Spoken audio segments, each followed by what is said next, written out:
then, the script was done, and now it was time to find the cast that would help put this thing together.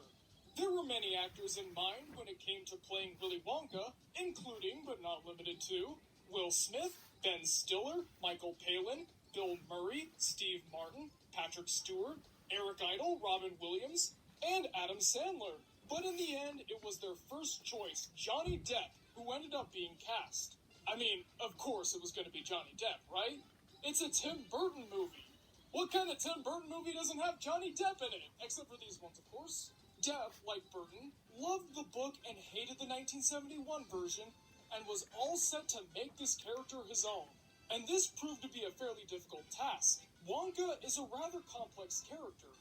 He's unhinged, he's very bad in social situations, but he's also a genius who's very thoughtful in the weirdest of ways.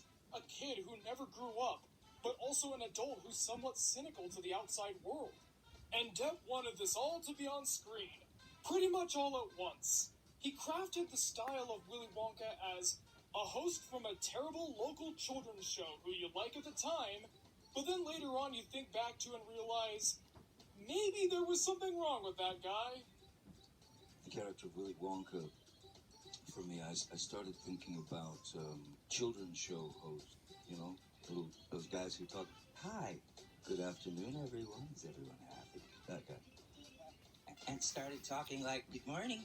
Star shining the earth says hello." So, yeah, there's no Michael Jackson basis in this whatsoever, okay? We clear? Not based on Michael Jackson? We're good? Okay. But can you guess who Burton's second choice for Wonka was? It was Dwayne "The Rock" Johnson, of course. Yeah, I'm not kidding. That would have been something. Also, going back to Depp's love for the book, he was one of the biggest advocates for ensuring that everything stayed true to the story. Depp studied the book religiously in order to ensure that his portrayal of Wonka didn't betray what Dahl had envisioned. He went as far as requesting rewrites for the script, asking that specific lines from the book would be included. That's all fine and good for Wonka, but what about everybody else? Well, Helena Bonham Carter being married to Tim Burton obviously heard a lot about the project, and right away she knew that she wanted in. So she was given the role of Mrs. Bucket. As for her son Charlie, the main character of the film, Freddie Highmore had previously worked with Johnny Depp on Finding Neverland.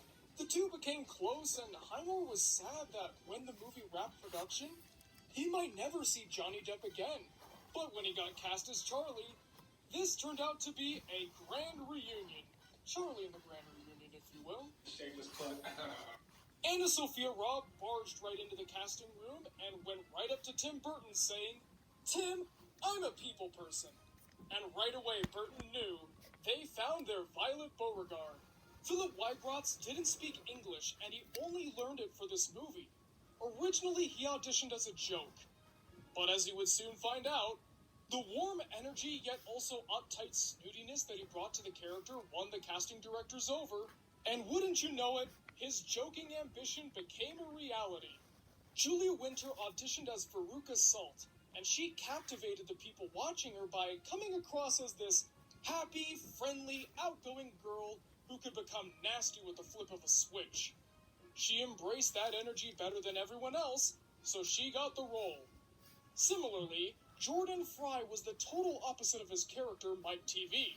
Despite being a naturally upbeat and energetic person, when it came time to read for the role of Mike, everything changed. He became bitter, disillusioned, and uninterested in what was going on.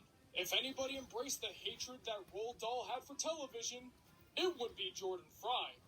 David Kelly was exactly what they were looking for when it came to Grandpa Joe, what with his natural, warm demeanor and constant smiling. And then it came time to cast the Oompa Loompas. Burton knew that he wanted to work with Deep Roy again, so he approached Roy and said, "Hey, I'm planning on making Charlie and the Chocolate Factory. Would you like to be an Oompa Loompa?"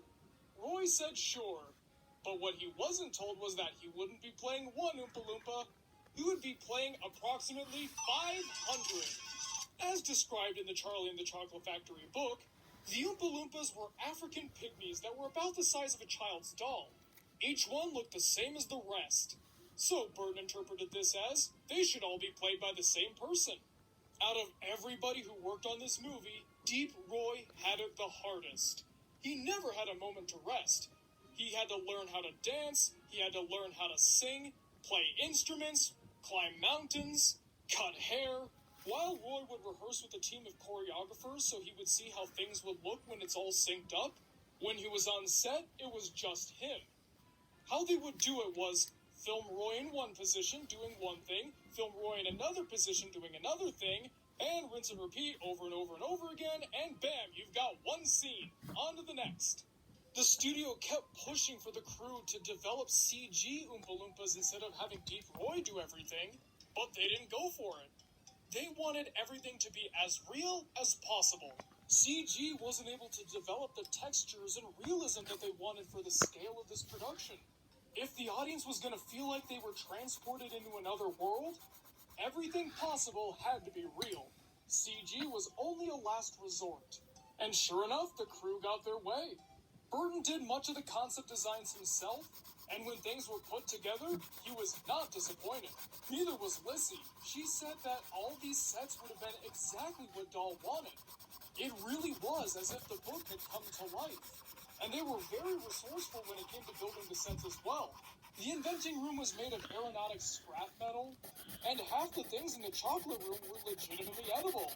There were certain sections roped off to ensure that nobody got anything dirty, because if they did, well, nobody would want to eat it during the shoot, now would they?